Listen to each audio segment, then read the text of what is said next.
भारत की तरफ से, सबकी तरफ से ट्रंप साहब को बधाइयां। एक बहुत महत्वपूर्ण काम किया था ट्रंप साहब ने, अब्राहम एकॉर्ड 2020 कराया था। इजराइल को यूनाइटेड अरब एमिरेट्स के बाद बहरीन, मोरक्को और सूडान जैसे देशों ने मान्यता दे दी थी और ऐसा लगने लगा था कि जो अरब से बायकॉटेड था वो राष्ट्र इजराइल, वो अब धीरे धीरे सब स्वीकारते चले जा रहे हैं। चाइना के विकल्प के रूप में भारत को सब्स्टिट्यूट बनाया जाए चाइना का। आप देखिए आईफोन के कारखाने यहां खुलने लगे हैं, सेमीकंडक्टर के लिए एक बड़ा हब इंडिया को माना जा रहा है। ट्रंप साहब ने हिंदू हितों की रक्षा की बात की और केवल भारत में नहीं, ट्रंप के बनने के बाद भारत को क्या मिलेगा। भारत के साथ बेका समझौता जो बेसिक एक्सचेंज है वो समझौता बताता है कि हमारी दोस्ती क्या है, ये और ऊपर आएगी।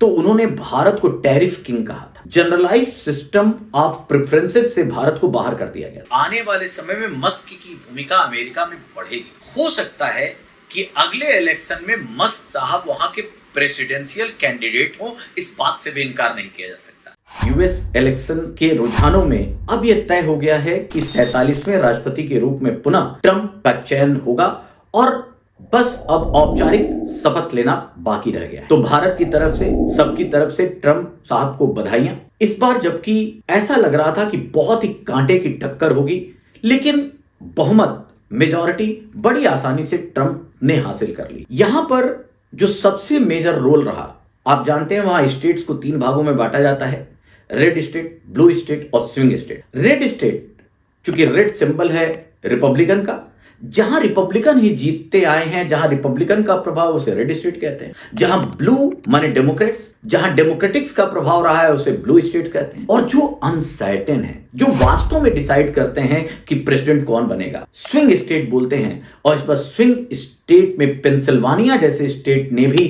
ट्रंप की ओर विश्वास दिखाया और इसी कारण ट्रंप बड़ी आसानी से या एक अच्छी मेजॉरिटी से बन गए हैं 47वें राष्ट्रपति। और यही नहीं, सीनेट में भी रिपब्लिकन को बहुमत मिला है। अमेरिकी चुनावों में एक और व्यक्ति उभरा है जिसका नाम है एलन मस्क। एक इंडस्ट्रियलिस्ट के रूप में ही नहीं, बल्कि जिस तरह से उन्होंने डायरेक्ट सपोर्ट किया डोनाल्ड ट्रंप को, एक रिस्क लिया, $मिलियन खर्च किए, उसको लेकर ये देखा जा रहा है कि आने वाले समय में मस्क की भूमिका अमेरिका में बढ़ेगी।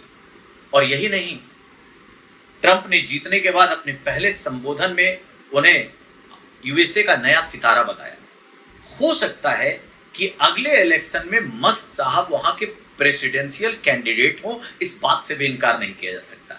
तो एक नेक्सस जरूर बनेगा ट्रंप और मस्क का, और मस्क की कई बातों को स्वीकारना पड़ेगा ट्रंप को, वो उससे भाग नहीं सकते, क्योंकि न केवल वित्तीय मदद बैकडोर से होती रही, बल्कि साथ ही साथ पेंसिल्वानिया में खासकर मस्क ने ट्रंप को सीधे सीधे कहा कि अगर अमेरिका को महान बनाना है तो आप ट्रंप को वोट दीजिए। राष्ट्रपति बनने के बाद पहली चीज तो यह आती है कि अमेरिकी दृष्टिकोण से ट्रंप राष्ट्रपति बने हैं। चूंकि ये अमेरिका के राष्ट्रपति बनने में ये सबसे एक तरह से चुनौतीपूर्ण समय है, इसीलिए वहां के लोग ये सोच रहे थे कोई ऐसा राष्ट्रपति बने जो बेहतर डिसीजन ले सके, एक सख्त डिसीजन ले सके।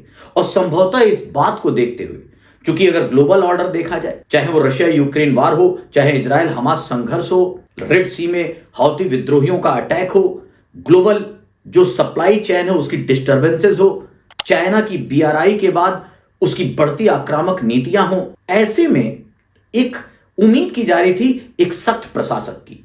संभवतः इन सब चीजों को देखकर वहां के युवाओं ने ट्रंप को वोट दिया। साथ ही साथ अमेरिका में अपनी जो इकोनॉमिक और फाइनेंशियल समस्या थी उसको देखते हुए, जिस तरह वहां इन्फ्लेशन था, एक बड़ा मुद्दा था वहां इन्फ्लेशन, उन सबको देखते हुए पहली चुनौती ट्रंप या इस सरकार की होगी कि इन्फ्लेशन को कंट्रोल करे और साथ ही साथ अमेरिका में जो वहां के लोग हैं उनको रोजगार में शामिल करे। तीसरी बात, जैसे ही ट्रंप साहब ने जीता, उस स्पीच में एक बात बोली कि यह महान अमेरिका का स्वर्णिम काल होगा। मतलब रिपब्लिकन पार्टी की नीतियों में भी और खासकर ट्रंप हमेशा यह बोलते आए हैं कि उनके लिए अमेरिका फर्स्ट है और वो अमेरिका को महान बनाएंगे। तो बहुत साफ है, कुछ एग्रेसिव पॉलिसीज देखी जा सकती है और जियोपॉलिटिक्स में फिर से एक सुपर पावर की भूमिका में अपने आप को दिखाने का प्रयास ट्रंप अवश्य करेंगे। अगर हम ग्लोबल मुद्दों को देखें कि आखिर इसका इंप्लीकेशन क्या है, ट्रंप के जीतने के बाद दुनियादारी में क्या, विश्व में क्या प्रभाव पड़ेगा, और खासकर इस समय की जियोपॉलिटिक्स किस तरह प्रभावित हो, तो ऐसे में सबसे पहला संदर्भ हम इजराइल को लेकर देखें। इजराइल में एक सर्वे में देखा गया कि ज्यादातर यहूदी चाह रहे थे कि ट्रंप जीते, और इजराइल को लेकर ट्रंप का पिछला कार्यकाल बहुत पॉजिटिव रहा था। उन्होंने जेरूसलम को ऑफिशियल राजधानी तक मान लिया था, भले ही फ्रांस, जर्मनी, यूके जैसे देशों ने इसे इंकार किया। एक बहुत महत्वपूर्ण काम किया था ट्रंप साहब ने, अब्राहम एकॉर्ड 2020 कराया था। उस अब्राहम एकॉर्ड के द्वारा इजराइल को यूनाइटेड अरब एमिरेट्स के बाद बहरीन, मोरक्को और सूडान जैसे देशों ने मान्यता दे दी थी, और ऐसा लगने लगा था कि जो अरब से बायकॉटेड था वो राष्ट्र इजराइल, वो अब धीरे धीरे सब स्वीकारते चले जा रहे हैं, क्योंकि मिस्र या इजिप्ट कहें, इजिप्ट और जॉर्डन के बाद अब अरब देशों में स्वीकार्यता बढ़ने लगी थी। लेकिन बाइडेन के बाद वो डिरेल्ड हो गया। एक तो इजराइल का पक्ष मजबूत होगा, और इस समय इजराइल हमास संघर्ष के दौरान अब लेबनान का अटैक, हौदी विद्रोहियों का अटैक और खासकर ईरान का सीधा अटैक, यह बताता है कि इजराइल ईरान के वार में एग्रेसिवनेस आएगी, क्योंकि ईरान को लेकर हमेशा से ट्रंप एक आक्रामक नीति का पालन करते रहे हैं, और ईरान को उन्होंने रॉग स्टेट घोषित किया हुआ है। याद कीजिए, बराक ओबामा ने जब P5+1 समझौता किया था ईरान की परमाणु नीति के संदर्भ में, तो ट्रंप जब आए थे पहले कार्यकाल में, उन्होंने इसे गार्बेज, बेकार का समझौता कहकर एक तरफा अलग होने की घोषणा कर दी थी, और ईरान को लेकर वो हमेशा से सख्त रहे हैं। तो ये समय है, एक तरफ इजराइल और ईरान, पूरी दुनिया की नजर इस पे होगी, और जो उम्मीद है ट्रंप की नीतियों को देखते हुए, इजराइल के साथ संबंधों को देखते हुए, और जो आज जियोपॉलिटिकल सेंस है उसमें यह लगता है कि इस संघर्ष में एक अब एग्रेसिव इजराइल होगा। दूसरी तरफ अगर हम रशिया और यूक्रेन की बात देखें, पुतिन को लेकर जो ट्रंप हैं वो उतने एग्रेसिव नहीं रहे किसी अन्य राष्ट्रपति की तुलना में। अमेरिका और रशिया का जो एक तरह से टॉम एंड जेरी का संबंध माना जाता रहा है, वो अमेरिका खासकर ट्रंप के कार्यकाल में नहीं देखा जाता, और वो बेहतर वार्ता के लिए भी तैयार रहते हैं। साथ ही साथ उन्होंने यूक्रेन युद्ध में जो अमेरिका पैसा दे रहा था इसकी आलोचना की, और यहां तक कि उन्होंने यूक्रेनियन राष्ट्रपति जेलेंस्की को बिगर सेल्समैन घोषित कर दिया था। कहा था जेलेंस्की जब आते हैं अपनी बात रखते हैं, और इतने संवेदनशीलता से रखते हैं कि 800 मिलियन डॉलर तक लेकर चले जाते हैं। Is really very good salesman. तो यूक्रेन और रशिया वार में यूक्रेन का पक्ष कमजोर होने की संभावना है, क्योंकि उतनी मदद, उतनी जिस तरह से बिडेन साहब इसमें आए थे, उतनी आक्रामकता से या उतनी सकारात्मक पक्ष से ट्रंप यूक्रेन की मदद नहीं करने जा रहे हैं। उनके लिए अमेरिका की इकोनॉमिक फर्स्ट है, और वो कई ऐसे युद्ध जिसके कारण अमेरिकन डॉलर बाहर जा रहा है वो इसे बर्बादी मानते हैं। तो एक ये देखने लायक होगा, एक नजर इधर जरूर रखनी है कि आखिर रशिया यूक्रेन वार में क्या समझौते की स्थिति बनने वाली है, और जेलेंस्की का पक्ष कमजोर होगा, क्योंकि यही ट्रंप हैं जो कहते हैं कि नाटो में अमेरिका जो सबसे पुराना पार्टनर है, उसके कारण अमेरिका का पैसा एक तरह से बर्बाद होता है। एक बार तो उन्होंने नाटो से बाहर होने तक की बात कही। तो ये सारी बातें बताती हैं कि रशिया यूक्रेन वार में एक नया मोड़ जरूर आएगा, और अगर जिस तरह उनकी बातें रही हैं, जिस तरह वो कहते रहे हैं, तो यह मानना होगा कि जेलेंस्की का पक्ष कमजोर होगा, और कुल मिलाकर हो सकता है एक नए समझौते की बात आगे बढ़े। तीसरा पक्ष, अगर वर्ल्ड ऑर्डर में चाइना की BRI बेल्ट रोड इनिशिएटिव की बात करें, अभी चाइना ने SCO सम्मेलन के बाद जो ब्रिक्स सम्मेलन हुआ रूस में, उस रूस में ब्रिक्स सम्मेलन में नए राष्ट्रों को शामिल किया गया, और उसमें ईरान भी आ गया। ऐसे में एक जो दुनिया की कूटनीतिज्ञ विशेषज्ञ हैं वो ये देख रहे हैं कि अमेरिका के खिलाफ एक दूसरा गुट बनने लगा है, जिसमें खासकर रशिया, चाइना और ईरान है। इस पॉलिसी के तहत और ट्रंप जो अमेरिका को महान बनाना चाहते हैं, फर्स्ट अमेरिका बनाना चाहते हैं, ऑब्वियसली वो जो नेक्सस बनते चले जा रहे हैं और जो वो अमेरिका के खिलाफ देखेंगे तो उसके खिलाफ कुछ आक्रामक बयानबाजी जरूर करेंगे और चाइना को नियंत्रित करने का प्रयास करेंगे।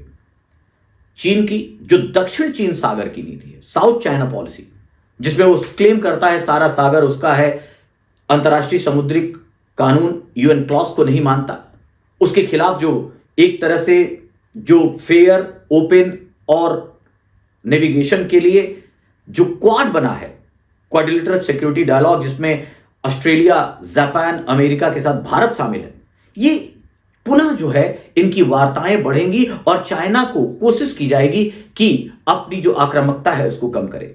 साथ ही साथ ग्लोबल सप्लाई चेन में जिस तरह चाइना पावरफुल बना हुआ है, चाहे किसी भी चीज की बात करें, अगर दवाओं की बात करें, एपीआई जो एक्टिव फार्मास्यूटिकल इंग्रेडिएंट है, वो सारा का सारा एक तरह से मोनोपोली रखता है चाइना, और उसके बिना दवा बनेगी नहीं। इवन भारत जैसा देश जो फार्मा में बहुत आगे है, 70% एपीआई इंपोर्ट करता है चाइना से।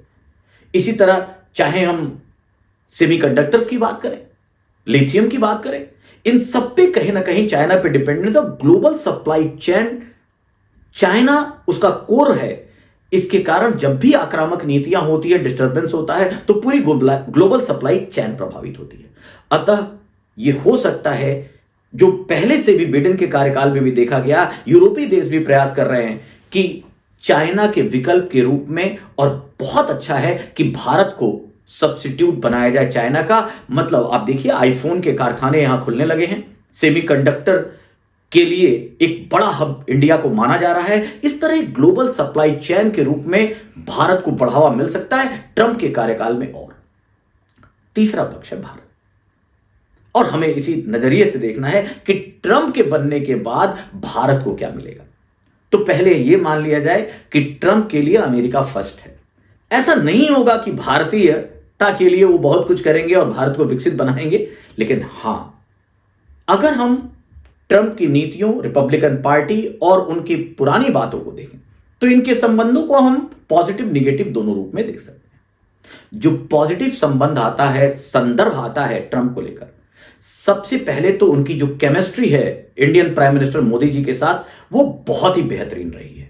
और चुनावों में भी उन्होंने कई बार प्रधानमंत्री मोदी को अपना विश्वसनीय और सबसे बेहतर दोस्त बताया है। तो ये पर्सनल केमिस्ट्री दो बड़े नेताओं के बीच जब भी होता है वो काम करती है।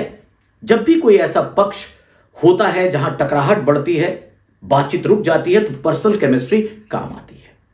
दूसरा, जिस तरह से चुनाव के जस्ट पहले दिवाली के समय खासकर ट्रंप साहब ने हिंदू हितों की रक्षा की बात की, और केवल भारत में नहीं, भारत के बाहर हो रहे हिंदुओं पर हमले को लेकर उन्होंने कहा, मैं भारत के बाहर हिंदुओं की रक्षा की भी बात करता हूं। उससे माना जा रहा है कि इंडियन कम्युनिटी और खासकर हिंदू ट्रंप की ओर आकर्षित हुए। उनकी जीत में कहीं ना कहीं यह मुद्दा इंपॉर्टेंट रहा होगा। यह एक बेहतरीन बात है। तीसरी बात, उन्होंने जो बांग्लादेश में तख्ता पलट हुआ, शेख हसीना को पलायन के लिए मजबूर होना पड़ा, और अमेरिका के एक तरह से बैकहैंड के द्वारा ही मोहम्मद यूनुस वहां कार्यकारी प्रधानमंत्री बने हैं। यूनुस को लेकर ट्रंप बहुत पॉजिटिव नहीं है, क्योंकि बिडेन तुलनात्मक रूप से एक कमजोर राष्ट्रपति है ट्रंप की तुलना में, और कहा जाता था उस समय डीप स्टेट की भूमिका अमेरिका में बढ़ने लगी थी, और ट्रंप अगर रहेंगे तो कोई डीप स्टेट, कोई दबाव समूह उनको बहुत प्रभावित नहीं कर पाएगा, ऐसा माना जाता है। ऐसे में बांग्लादेश की स्थितियों में भी परिवर्तन होने की संभावना है, जो भारत के लिए भी बहुत महत्वपूर्ण होगा। तीसरा पक्ष, अगर हम डिफेंस और सिक्योरिटी के पर्पज से देखें, तो डिफेंस और सिक्योरिटी को लेकर ट्रंप हमेशा भारत को अपना स्वाभाविक भागीदार मानते रहे हैं। अमेरिका वो देश है जिसने बहुत कम देशों के साथ कॉमकासा, लेमोआ या बेका जैसा समझौता किया है। भारत के साथ बेका समझौता, जो बेसिक एक्सचेंज है, वो समझौता बताता है कि हमारी दोस्ती क्या है, ये और ऊपर आएगी। साथ ही साथ हम जो सामरिक भागीदारी है, सैन्य अभ्यास है, इन नीतियों में भी हम आगे बढ़ने की उम्मीद कर सकते हैं, चूंकि हर पक्ष में, हर संवाद में, और चूंकि अमेरिका के साथ हमारा 2+2 डायलॉग ऑलरेडी है, जहां रक्षा और विदेश मंत्री स्तर पर वार्ता होती है, तो वो स्तर आगे बढ़ेगा ही बढ़ेगा। इसके साथ साथ ट्रंप ने जिस तरह से अपने पिछले कार्यकाल में भारत के कई नीतियों की तारीफ की थी, सराहना की थी, और यह भी कहा था कि आने वाले समय में दुनिया का सेंट्रल पॉइंट उभर सकता है भारत, उसको लेकर हमें एक पॉजिटिव उम्मीद जगी है। लेकिन अगर नकारात्मक बिंदुओं को देखें, नकारात्मक बिंदु में जैसा कि आप सब जानते हैं, अमेरिका की विदेश नीति प्रैग्मेटिक है। उसके लिए सबसे पहले अमेरिकी हित है, और इसमें भी खासकर जब ट्रंप आते हैं तो अमेरिका फर्स्ट। जहां भी हित टकराएंगे वो भारत की बात नहीं करेंगे। दूसरी चीज, जब ट्रंप साहब पिछले कार्यकाल में थे तो उन्होंने भारत को टैरिफ किंग कहा था। उनके अनुसार भारत टैरिफ नीतियों का बहुत ज्यादा फायदा उठाता है, और यहां तक कि उन्होंने कहा था फार्मा जैसी इंडस्ट्री को लेकर कि भारत को अपना टैरिफ कम करना ही होगा। साथ ही साथ GSP, generalise system of preferences, से भारत को बाहर कर दिया गया था। जब जीएसपी की बात करते हैं तो विकासशील देशों के कई वस्तुओं पर अमेरिका उन्हें प्रेफरेंस देता है, टैरिफ कम लगाता है। लेकिन ट्रंप साहब का मानना था कि भारत एक ग्रोइंग इकोनॉमी है, अब इसे जीएसपी की जरूरत नहीं थी और जीएसपी से बाहर कर दिया गया था। ऑब्वियसली ये हमारे हितों के खिलाफ था। साथ ही साथ जो डेविड हडसन बाइक थी, उसके सेल को लेकर तो ट्रंप मुखर हो गए थे कि भारत ने इतना ज्यादा महंगा कर दिया, और इस मतलब एक बाइक को लेकर यह संदर्भ जो आया था, तो वो दिखाता है कि ट्रंप साहब किसी जब चोट पहुंचती है उनके आर्थिक हितों को, तो कितने ज्यादा एग्रेसिव हो जाते हैं। साथ ही साथ जो H1B वीसा है या L1 वीसा है, जिससे भारतीय पेशेवर प्रोफेशनल्स अमेरिका जाते हैं, इसमें भी जो इसकी नीतियां हैं इसे हासिल करने की, उसमें उम्मीद की जाती है कि शर्तें कड़ी हो जाएंगी, क्योंकि इमिग्रेशन को लेकर, वीसा को लेकर ट्रंप की नीतियां हमेशा कठोर रही हैं। तो ये सब ऐसी बातें हैं जहां पर हम उम्मीद करते हैं कि यहां भारतीय डिप्लोमेसी को चुनौती होगी, अमेरिका के साथ विदेशी संबंध में अपने हितों को साधने में, और कई बार हमारे प्रधानमंत्री को यात्रा करनी होगी या ट्रंप साहब को बुलाना होगा और अपने हितों की बात रखनी होगी। क्योंकि लास्ट दौर में बहुत सारी अजीब सी बातें भी ट्रंप साहब करने लगे थे, जिससे कहा जाने लगा था कि ट्रंप की किसी बात पे भरोसा नहीं किया जा सकता, क्योंकि पहले कुछ कहते हैं और फिर उसी का कॉन्ट्रडिक्शन कर देते थे, कॉन्ट्रडिक्ट कर देते थे। लेकिन अभी इस जीत के बाद वो मैच्योरिटी दिखी है अभी तक, और वो दिखेगी। और कुल मिलाकर इन होलिस्टिक सेंस हम ये माने कि यूएसए के राष्ट्रपति के रूप में जो ट्रंप 47वें प्रेसिडेंट बने हैं, ये भारत और अमेरिका की दोस्ती का एक नया काल होगा। और निसंदेह जिस तरह भारत न केवल 5th लार्जेस्ट इकोनॉमी है, बल्कि 3rd लार्जेस्ट इकोनॉमी बनने की होड़ में है, जिस तरह हमारे फॉरेक्स रिजर्व है, जिस तरह हमें डेमोग्राफिक डिविडेंड से गुजर रहे हैं, और जिस तरह की हमारी नीतियां हैं, उन सबको लेकर अमेरिका को यह जानना ही होगा और मानना ही होगा कि भारत के साथ बेहतर रिश्तों के आधार पर ही उसके हित भी सधेंगे। तो मुझे लगता है कि ट्रंप की विजय के निहितार्थ को इन रूपों में हम देख सकते हैं, और एक बार पुनः ट्रंप साहब को भारत की ओर से बधाई।